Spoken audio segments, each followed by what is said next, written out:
Hey guys, what's up? For today's DIY, you'll need elastic, lace, a pattern with a puffy raglan sleeve top or dress, heavy starch, and chiffon fabric. So all of these patterns have the blouse or dress that you can use for this tutorial. They all have the same kind of raglan sleeve puffy blouse. So for this one, I'm going to be using View D. Before working with chiffon, I like to iron it with lots of starch, so it's just nice and stiff. You'll notice that it's much easier to work with when you do that. I cut out the sleeves as directed. For the top, front, and back, I cut them out on the fold, and I also cut them short, so it's going to be cropped. Since chiffon loves to fray, I'm going to be zigzag stitching the top of the sleeve and the bottom of the sleeve. You can also use fray stop on the edge or a serger. And I will be doing the same thing to the top of the front and back pieces and the bottom. Now I'm going to take my front and back pieces and hem the bottom. I'm doing this now because I'm using a rolled hem foot. If I wasn't going to use a rolled hem foot, I would do this step later on. Now you're going to do a basting stitch at the top of your front and back pieces. That's 5/8 of an inch. With your sleeves, you're going to do a basting stitch at the top and the bottom. That is also 5/8 of an inch. Working with the front of your top, you're going to have that right sides facing up. You're going to take one of your sleeves and put it right side facing down. Match up the single notch on the side here, and then sew across this edge. Then you're going to take your other sleeve, again, right sides facing together, matching up that notch, and then sew down this side. Your piece should look something like this. Move this out the way. Your back piece, right side facing up. Then you're going to take your piece, lay it down with the right side down. Take the other side of your sleeve, line it up, match the notches, and then sew down this edge.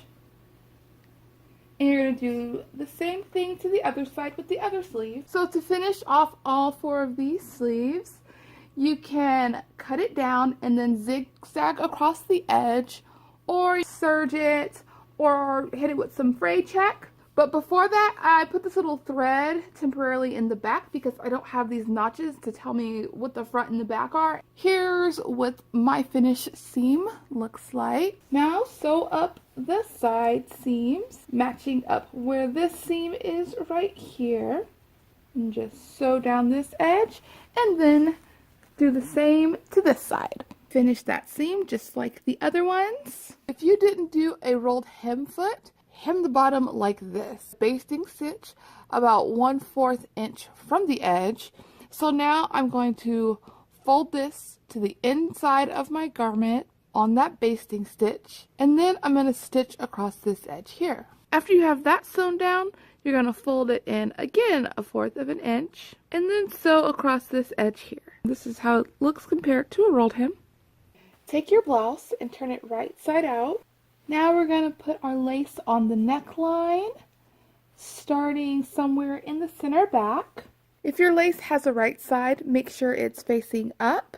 You're going to want to line the edge of your lace up to the edge of that basting stitch, and then sew along that edge. Now that you have your lace on your neckline, you're going to take this edge here and fold it down on that basting stitch that you did. And then on the inside, you're going to sew close to this lower edge right here, all the way around, leaving an opening to insert your elastic. And this is how your neckline will look.